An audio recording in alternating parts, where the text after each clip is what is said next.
आपके होटल का बिजनेस, आपके बाहर का बिजनेस है, और आपके पास में कौन से पेपर, कौन से सर्टिफिकेट्स हैं नहीं है, वो आप भी अच्छे से जानते हैं कि हमारे साथ में गलत हो रहा है, धारावी कर के साथ गलत हो रहा है। धारावी कर को 1400 लोगों में से आप है ना 35 लोगों को पात्र किया जाता है और बाकी सारे अपात्र। क्यों भाई? उस पर जवाब सवाल कौन पूछेगा? सिर्फ वोट लेना हमारा काम है क्या? आप उसकी बात करिए ना, मेन मुद्दे की बात करिए। मैं तो उठाऊंगी सवाल, कचरे की भी उठाऊंगी, वाटर की भी, मीटर की भी, गटर की भी, घर की भी, और पोल्यूशन की भी। क्या है ये अनिर्णित? क्या है ये अपात्र और पात्र का खेल? आप खत्म कीजिए ना। आप तो है ना बैठे हुए हैं ना मंत्रिमंडल में, आप साइन में रहते हैं, आप यहाँ के नगर सेवक हैं। आपके बेटे का यहाँ क्या काम है? किस अधिकार से आप उनको यहाँ बुला रहे हैं? जो लोग इस बारे में कुछ जानते ही नहीं है, मैं देख रही हूँ वो बड़ी बड़ी बातें, बड़ी बड़ी चर्चा कर रहे हैं लोगों के बीच में। 4 या 6 महीने से नहीं, ये साल भर से तकलीफ शुरू थी। पीछे की तरफ डायमंड के और एवरशाइन बिल्डिंग के पीछे 8 दिन पहले, 8 से 9 दिन पहले उन लोगों ने मुझे बुलाया, आयशा आपा आप इधर आइए। चूँकि मैं वहाँ से कैंडिडेट रह चुकी हूँ, मैंने रिक्वेस्ट किया कि भाई साहब देखिए, जो पोल्यूशन है सिस्टमेटिक तरीके से अगर आप करेंगे तो आपके लिए भी अच्छा है और लोगों के लिए भी। कि यहाँ कीचड़ हो, बड़े बड़े एक्सीडेंट हो, लोगों के पैर कट जाए, लोगों के सर फट जाए, लोगों के हाथ कट जाए, हमने खुद देखा वहाँ पे। वो देखने के बावजूद भी हमने हमारी हद में रहते हुए उनसे रिक्वेस्ट की कि आप प्लीज़ ट्रेस पास करते हैं ना जब, तो तोड़ फोड़ मचा करके इंसान अकेला घुसता है अंदर। आप मुझे बताइए, वीडियो आपको बाकायदा नजर आएगी कि ट्रेस पास करते वक्त क्या पुलिस साथ में जाती है? जब हम वहाँ बैठे थे, मुझसे कुछ बदतमीजी की है उनके अधिकारी ने, जिससे हम पेपर मांग रहे हैं, हम जिससे परमिशन का लेटर दिखाओ मांग रहे हैं, जिससे हम बात करने के लिए बुला रहे हैं कि भाई यहाँ पे जो अथॉरिटी है, जो आके अपनी झूठी गलत आईडी बता रहे हैं, जो आईडी उनके पास है ही नहीं, वो कह रहे हैं वहाँ के मैनेजर है, उसके बावजूद भी हम खामोश बैठे रहे। तो वर्षा ताई को जब हमने बुलाया वहाँ पर कि ताई यहाँ पे तो झगड़े लड़ाई हो रहे, लेकिन इनका रिप्लाई कुछ भी नहीं आ रहा। हम खुद वहाँ पर थे मौजूद, सीनियर को हम लोगों ने बहुत ट्राई किया, 100 नंबर पे काफ़ी वहाँ के लोगों ने डायल किया नंबर। उस बिल्डिंग के जो इनको परेशानी थी, डायमंड बिल्डिंग के लोगों ने कॉल किया, कोई पुलिस नहीं आई। उसके पहले जब वहाँ के लोगों का कहना है कि जब वो चौकी में जाकर के वहाँ के ऑफिसर से उन लोगों ने देखा तो लोग इस तरीके से, और कोई 100-200 लोगों को लेके, मॉब लेके कोई नहीं गया। आपको चाहिए आप वीडियो क्लिपिंग देख सकते हैं। कैंडिडेट के तौर पे मैंने जो वोट लिए हैं 4,25,000 के आसपास, क्या वो लोग जब मुझे बुलाएंगे तो क्या मैं उनके काम के लिए नहीं जाऊं? अगर वो मुझे शिकायत दे रहे हैं पोल्यूशन के नाम पर, तो क्या मैं उस बात को नहीं उठाऊं? आप देख सकते हैं, वरना मैं आपको क्लिपिंग भेज दूंगी, आप देख लीजिए। उसको छुपाने की आपको आज क्या जरूरत पड़ गई? ये मुद्दा होने के बाद आप छुपाने का काम कर रहे हो, तो जब दाल में कुछ काला रहता तभी छुपाया जाता है ना। आज जो प्रेस कॉन्फ्रेंस आप ले रही हैं, इसमें सबसे पहले हमें ये बताएं कि उस रोज हुआ क्या था जिसको लोग हंगामा कहते हैं। अफाक भाई, पहले तो आपका बहुत बहुत शुक्रिया, आप आए और आपने समझा कि असलियत को जानना ज़रूरी है और आपका काम है ये लोगों तक असलियत पहुंचाना।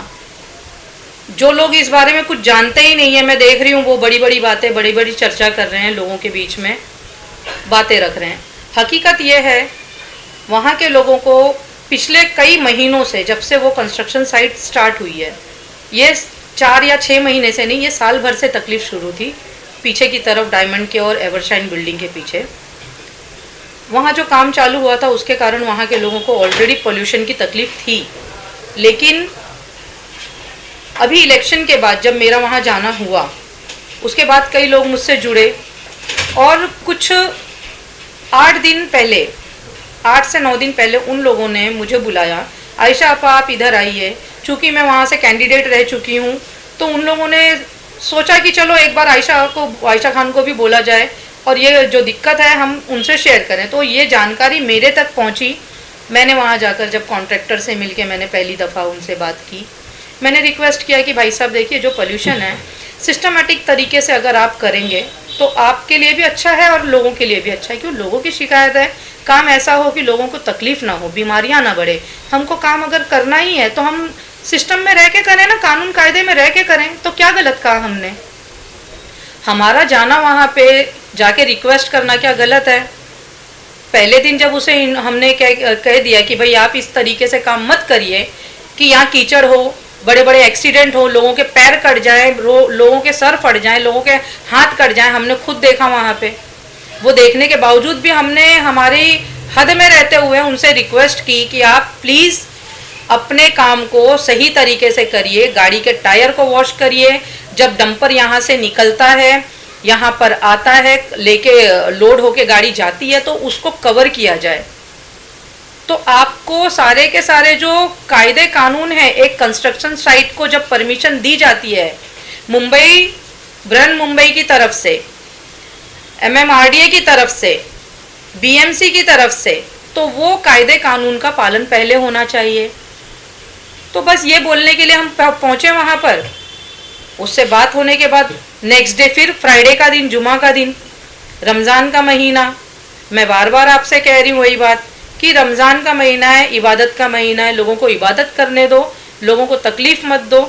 अगली बार गए तो अगली बार वहाँ पर सेकेंड डे पर जब मैं पहुंची, मैं एक्चुअली वहां से जा रही थी किसी और मीटिंग के लिए, लेकिन मुझे वहां पे जब लोगों ने सिर्फ इतना जानना चाहते हैं कि आपने ट्रेस पास किया क्यों, आपने मारपीट क्यों की? देखिए मेरी बात सुनिए, ट्रेस पास करते हैं ना जब, तो तोड़ फोड़ मचा करके इंसान अकेला घुसता है अंदर। आप मुझे बताइए, वीडियो आपको बाकायदा नजर आएगी कि ट्रेस पास करते वक्त क्या पुलिस साथ में जाती है? आप उस वीडियो को क्लियर देखिए शुरू से लेकर अंत तक। दोपहर के 2:30 बजे से लेकर के शाम 4:30 बजे तक मैं वहां बैठी हुई हूँ और मेरे पास में पूरी क्लिपिंग्स हैं। वो देखने के बाद भी आप मुझे बोलेंगे ट्रेस पास हुआ है वहां पे? जब हम वहां बैठे थे, मुझसे कुछ बदतमीजी की है उनके अधिकारी ने, जिससे हम पेपर मांग रहे हैं, हम जिससे परमिशन का लेटर दिखाओ मांग रहे हैं, जिससे हम बात करने के लिए बुला रहे हैं कि भाई यहाँ पे जो अथॉरिटी है इस कंस्ट्रक्शन साइट की, उनको बुलाया जाए। वो किसकी भी हो, NMDPL की हो, वो PSP कॉन्ट्रैक्टर की हो, या जिसकी भी, जो भी है वहाँ पे जिम्मेदार आदमी, उसको बुलाए। उन्होंने हमारे पास में वहाँ के बाउंसर्स भेजे जो आके अपनी झूठी गलत ID बता रहे हैं, जो ID उनके पास है ही नहीं। वो कह रहे हैं वहाँ के मैनेजर है, उसके बावजूद भी हम खामोश बैठे रहे। लेकिन जब इन्होंने बदतमीजी की तो वहाँ पे धक्का मुक्की लोगों ने की। लोगों ने जब धक्का मुक्की करी तो मैंने तो उनसे नहीं कहा था आप लड़ो यहाँ पर ना। हमने हमारी मैडम भी, जब वर्षा ताई आए हैं तो वर्षा ताई को जब हमने बुलाया वहां पर कि ताई यहाँ पे तो झगड़े लड़ाई हो रहे, लेकिन इनका रिप्लाई कुछ भी नहीं आ रहा है। लेकिन आरोप तो यही है कि आप वहां पर मॉब लेकर गए थे, आप लोगों को 100-200 लोगों को वहां लेके गए थे, जबकि सीनियर खुद वीडियो में कह रहे हैं। अरे मेरे भाई, हम खुद वहां पर थे मौजूद। सीनियर को हम लोगों ने बहुत ट्राई किया, 100 नंबर पे काफी वहां के लोगों ने डायल किया नंबर। उस बिल्डिंग के जो इनको परेशानी थी, डायमंड बिल्डिंग के लोगों ने कॉल किया, कोई पुलिस नहीं आई। उसके पहले जब वहाँ के लोगों का कहना है कि जब वो चौकी में जाकर के वहाँ के ऑफिसर से उन्होंने बात भी की थी कि भाई ऐसी ऐसी प्रॉब्लम है, आप उस पर कुछ सोल्यूशन दीजिए, तो वहाँ बोला गया कि तू तेरा काम कर चुपचाप, तुझे इस काम में पढ़ने की जरूरत नहीं है, अभी है ना जो चल रहा है चलने दो। तो ये भी बोलने वाले आपको मिलेंगे वहां पर, आप जाकर एक बार वहां के लोगों से भी बात करिए। दूसरी बात मैं आपको बताऊं, मॉब की बात जहां तक है, जब हम कहीं पे जाते हैं और जब वहां बात करने के लिए हम बैठे हुए हैं दोपहर से, तो कुछ मुझे भी वोट मिले हैं वहां से कांग्रेस की तरफ से। जब मैं खड़ी हुई हूं तो मुझे देख करके भी कुछ लोग रुके हैं। जब मैंने वर्षा ताई को बुलाया तो वर्षा ताई के आने के बाद में भी कुछ लोग आ गए हमको देख करके, आप यहाँ पे दोपहर से इतनी कड़क धूप में रमजान में क्यों आपा बैठी हो? तो उनसे बात, जब बात होती है तो बात से बात बनती है। लोगों ने देखा तो लोग इस तरीके से, और कोई 100-200 लोगों को लेके, मॉब लेके कोई नहीं गया। आपको चाहिए आप वीडियो क्लिपिंग देख सकते हैं, सारे रिकॉर्ड। सवालिया निशान आप लोगों के ऊपर उठ रहा है कि आप लोग परेशान हो पोल्यूशन को लेके, लेकिन जिस तरीके से आपकी वहाँ पे कम मार्जिन में धार हुई, उसके बाद से आप तेजी से वहाँ पे आपकी सोशल वर्क आपका तेजी से चालू हो गया, हर जगह पे आप विजिट कर रहे थे।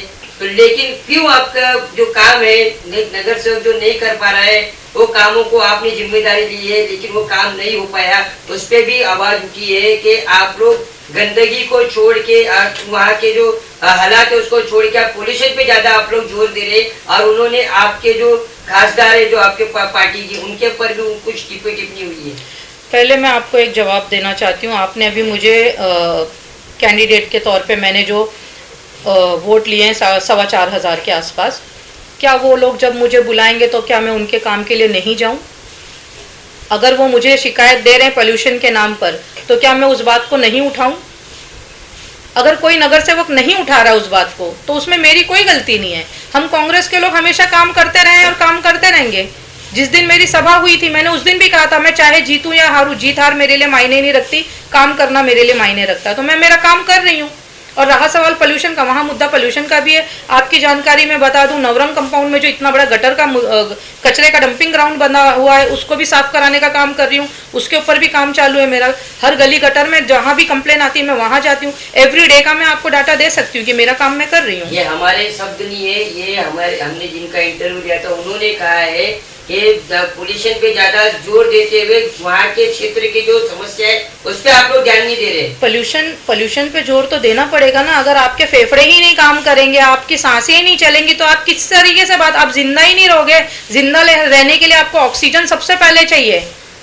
आपको ऑक्सीजन ही नहीं मिलेगी, आप दमा के मरीज बन जाओगे, आपके घर के लोग मरीज बनेंगे, आप क्या करिएगा। आपको सवाल का जवाब उठाना ही पड़ेगा। बड़ी दिक्कत की बात है कि जिन्होंने 6513 वोट लिए हैं, वो लोगों के पक्ष में बात ना करते हुए किसी अडानी जैसे मोस्ट सुपीरियर बिल्डर जिनको बोलूंगी, जो इतना बड़ा मुंबई से लेकर के हिंदुस्तान की कई जगह जिन्होंने अपने नाम कर लिए, लोगों के गरीबों के जो घर हड़प रहे हैं, जो धारावी के ऊपर बुरी नजर रखे हैं, उनका फेवर ले रहे हैं, उनके फेवर में बात करें। अरे गरीबों जिनका आपने वोट लिया है, मेरे भाई हैं, बड़े भाई हैं, हमने उनको देखा है, आज वो क्या कर रहे हैं।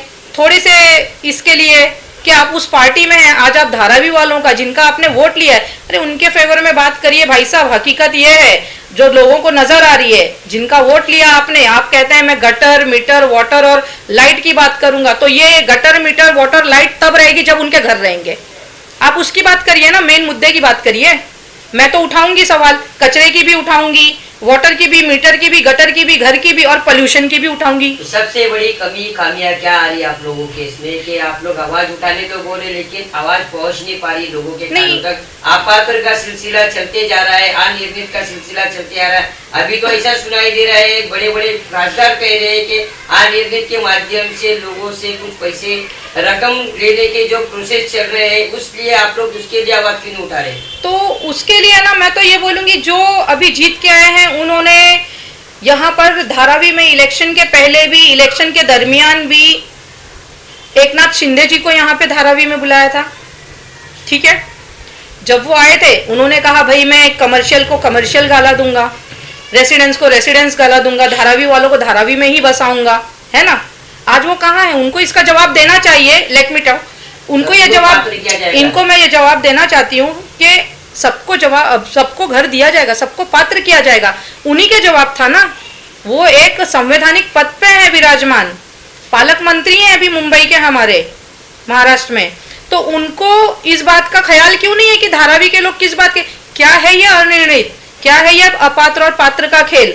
आप खत्म कीजिए ना, आप तो है ना बैठे हुए हैं ना मंत्रिमंडल में, तो आप सफा बोलिए ना। आप धारावी में आके एक अलग बात करते हैं, आप मंत्रिमंडल में जाके अलग बात करते हैं, और उन्हीं के पार्टी के हमारे नगर सेवक जो अभी नवनिर्वाचित हुए हैं, वो धारावी के लोगों को, उनके हितों को छोड़ करके एक व्यापारी का, एक इंडस्ट्रियलिस्ट का, उनका सपोर्ट करते हुए, अडानी का सपोर्ट करते हुए, उनके कामों का सपोर्ट करते हुए, हम लोगों को इल्लीगल कहने वाले लोगों का सपोर्ट करते हुए बात कर रहे हैं। ठीक है, दूसरी बात, सारी बात हो गई, लेकिन वर्षा ताई आप आए चलेगा, कोहली साहब आए चलेगा, लेकिन वर्षा ताई कौन थी, वो क्यों यहाँ पर आई? मैं आपको बताती हूँ। सबसे पहले तो वर्षा ताई हम दलित लोगों की नेता है, महिला नेता, और उसके अलावा मैं आपको बता दूं मुंबई की प्रदेश की कांग्रेस की अध्यक्षा है वो। उनको हर कोने में, जहां से मुंबई शुरू होता है और जहां पे खत्म होता है, वहां तक उनको आने से कोई रोक नहीं सकता है। और अगर कोई ऐसा सवाल पूछता है तो मैं उसको ये कहूंगी, आप साइन में रहते हैं, आप यहाँ के नगर सेवक हैं, आपके बेटे का यहाँ क्या काम है? किस अधिकार से आप उनको यहाँ बुला रहे हैं? किस अधिकार से? वो तो मुंबई की प्रदेश अध्यक्षा है, वो आएंगी। धारावी में उन्होंने अपना जीवन दिया है, उनके पिताजी ने अपना जीवन दिया है। धारावी उनसे अलग नहीं है। कभी रूह और जिस्म अलग नहीं होते, वो दोनों साथ होते हैं। तो जैसे रगों में खून बह रहा ना, धारावी की रगों में वर्षा गायकवाड़ है और वो हमेशा रहेंगी, उसको कोई बोलने से अलग नहीं। पानी को लाठी मारने से पानी अलग नहीं होता भाई साहब। आप वहां पर पहुंची, ताई वहां पर पहुंची, लेकिन नमूनों को ले जाने की क्या जरूरत थी?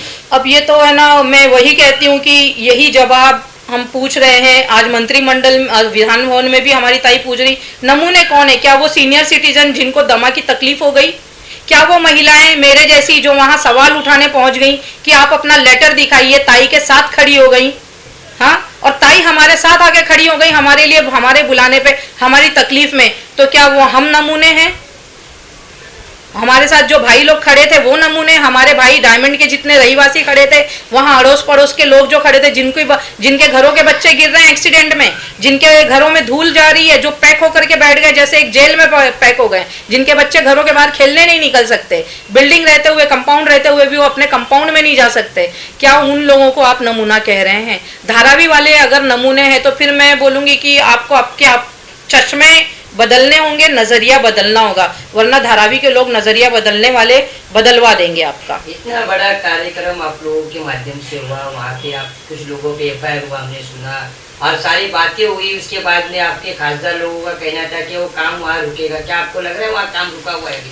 अभी तो बिल्कुल काम रुका हुआ है और हम लोगों ने, हम हवाई बातें नहीं करते हैं, हम जमीनी बातें करते हैं, जो जमीन पे लागू है उसकी बात करते हैं। मैं आपको बता दूं 2025 में ये ऑर्डर निकल चुका था, ये इलीगल कंस्ट्रक्शन को रोका जाए। वहां पे बहुत ही बड़ी नेचुरल बॉडी थी, वाटर बॉडी, उसको इन्होंने डिसॉल्व किया, उनको परमिशन किसने दिया? हम वही तो मांग रहे हैं, आप जवाब दे दीजिए हमको, आप हमको जवाब दे दीजिए। हम उसके ऊपर देखना चाहते हैं कि आप सच हैं या हम झूठे हैं, मालूम पड़ जाएगा। सबसे बड़ा उद्देश्य क्या है आज बुलाने का? आखिरी सवाल, हाँ, कि ये पीसी क्यों ली गई है, क्या वजह है? देखिए, ये पीसी इसके लिए ली गई है ना, लोगों तक सच्चाई जानी चाहिए। हम किसी का हंगामे का हम विरोध करते हैं, हम हंगामा करने वाले लोग नहीं। हम धारावी की जनता को ये बताना चाहते हैं कि अगर एकत्र नहीं आओगे तो आज जैसे वो कंस्ट्रक्शन इलीगल तरीके से चालू था, मनमाने कारोबार चालू था, उस तरीके से हर कोने में होगा। और इनकी गुंडागर्दी जो है, ये लोग रक्षक जो हैं हमारे पुलिस के, उन्हीं को अपने सामने रख के टारगेट करेंगे जनता को। तो मैं हमारे जो नेतागण हैं उनसे भी कहना चाहती हूँ, एकत्र हो जाना चाहिए और सही मुद्दे की बात करनी चाहिए। आपने जनता का वोट लिया है तो बात जनता की करिए, जनता के अधिकारों की कीजिए, उनके फंडामेंटल राइट्स की कीजिए। आप फंडामेंटल राइट्स को खत्म कर रहे हैं जो, आप उनका सपोर्ट मत कीजिए। मेरा बस वही रिक्वेस्ट है। और जहाँ तक सवाल वर्षाताई गायकवाड़ जी का, ज्योतिताई गायकवाड़ जी का है, तो वो यहाँ के नेता भी हैं, वो यहाँ की बेटी भी हैं और हम अपने आप को दलित इसलिए कह रहे हैं कि हाँ, वाकई में हम लोगों की, जहाँ किसी की सुनवाई, जहाँ हमको नमूना बोला जाता है, जहाँ हमको इल्लीगल बोला जाता है, न जाने और क्या क्या कहते होंगे, तो हमारी नेता हैं और वो हम जहाँ बुलाएंगे तो वो वहाँ आएंगी। उनको आने के लिए यहाँ पे किसी के अधिकार की, किसी के परमिशन की ज़रूरत नहीं है। हम बुलाएंगे तो हमारा नेता हर जगह होगा। क्या लग रहा है आप लोगों को कि आप लोग इतने साल से जो लड़ाई लड़ रहे हैं अडानी ग्रुप ऑफ कंपनी के लिए, आज जो सबसे बड़ा आपने कहा है कि आरएमसी का जो प्लांट है उसको आप लोगों के माध्यम से वहाँ पे बंद करवा दिया गया है, तो सबसे बड़ी जीत आप लोगों को मिल चुकी है। देखिए, ये सबसे बड़ी जीत नहीं है, ये हमारा पहला कदम है। ये हमारा पहला कदम है। जो गलत हो रहा है उसकी तरफ हमने कदम उठाया है और ये कदम को जीत नहीं बोलूंगी, लेकिन हाँ, जीत की तरफ है हम। इसके लिए क्योंकि आज वो कंस्ट्रक्शन जो साइट चल रही है, वो आरएमसी का जो उनका प्रोजेक्ट है, उस प्रोजेक्ट को कवर करने के लिए उन्होंने बहुत ही अच्छे से रूफटॉप कवरिंग शुरू की हुई है। आप देख सकते हैं, वरना मैं आपको क्लिपिंग भेज दूंगी, आप देख लीजिए। उसको छुपाने की आपको आज क्या जरूरत पड़ गई? ये मुद्दा होने के बाद आप छुपाने का काम कर रहे हो। तो जब दाल में कुछ काला रहता तभी छुपाया जाता है ना, तो ये बात तो जग जाहिर है। और मैं आपसे एक बात और कहना चाहती हूँ कि जिसके खुद ही घर शीशे के होना, दूसरे के घरों पे पत्थर नहीं मारते। मैं अच्छे से जानती हूँ आपके होटल का बिजनेस, आपके बाहर का बिजनेस है और आपके पास में कौन से पेपर, कौन से सर्टिफिकेट्स हैं नहीं है, वो आप भी अच्छे से जानते हैं। आप बीएमसी में इतने सालों से काम करते हुए चले आ रहे हैं, आप प्रशासन के नजदीक है, लेकिन क्या आपके पास सारे लीगल डॉक्यूमेंट्स हैं? आप जवाब दीजिए इस बात का। हम तो हकीकत की बात कर रहे हैं कि हमारे साथ में गलत हो रहा है, धारावीकर के साथ गलत हो रहा है। धारावीकर को 1400 लोगों में से आप है ना 35 लोगों को पात्र किया जाता है और बाकी सारे अपात्र। क्यों भाई? उस पर जवाब सवाल कौन पूछेगा? सिर्फ वोट लेना हमारा काम है क्या?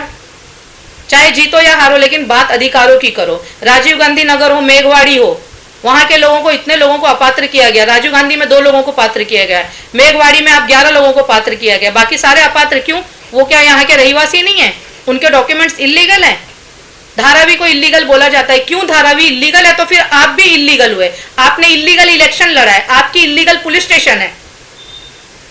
मानिए इस बात को, अगर धारावी इलीगल है तो धारावी के लोगों के वोट पर आप जीत कर आते हैं और जाके विधान अपना सभागृह में बैठ करके आप चर्चा करेंगे, धारावी के नाम पर आप फंड लेकर आएंगे। तो जब धारावी इलीगल है तो आपका फंड कैसे राइट है? आप भी गलत हुए ना। फिर मैसेज क्या देना चाहिए? मैसेज यही देना चाहूंगी कि धारावी को अडानी अपनी मिल्कियत ना समझे। सरकार को भी बोलना चाहूंगी कि धारावी के लोगों के हित में बात करें और काम वही करें जो धारावी के लोगों के लिए सही है।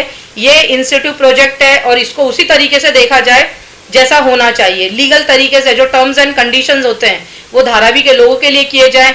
आपने 2024 का भी जो GR निकाला उसमें भी आप कहते हैं कि मिल्कियत कंपनी के ऊपर कोई किसी तरीके का केस नहीं कर सकता, कोई किसी तरीके का सवाल नहीं उठा सकता। आप तो हर तरीके से इंसानों के, लोगों के, धारावी वासियों के फंडामेंटल राइट्स का कैंसिल कर रहे हैं। आपने अपात्र लोगों का GR निकाला, पात्र लोगों का GR कहाँ है?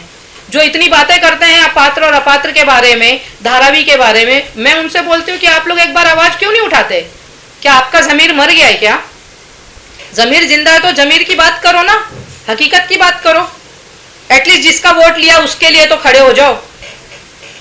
आप अडानी का सपोर्ट करते हो, अडानी आपका घर बचाने नहीं आएगा, अडानी आपकी दुकान बचाने नहीं आएगा। याद रखिएगा, इलेक्शन आपने यहाँ लड़ा है तो हक की बात भी यहीं के लोगों की कीजिए। और आपको मैं अच्छे से जानती हूँ, आप गलत का साथ दे रहे हैं और वक्त आएगा तो आपको जनता इस बात का जवाब जरूर देगी।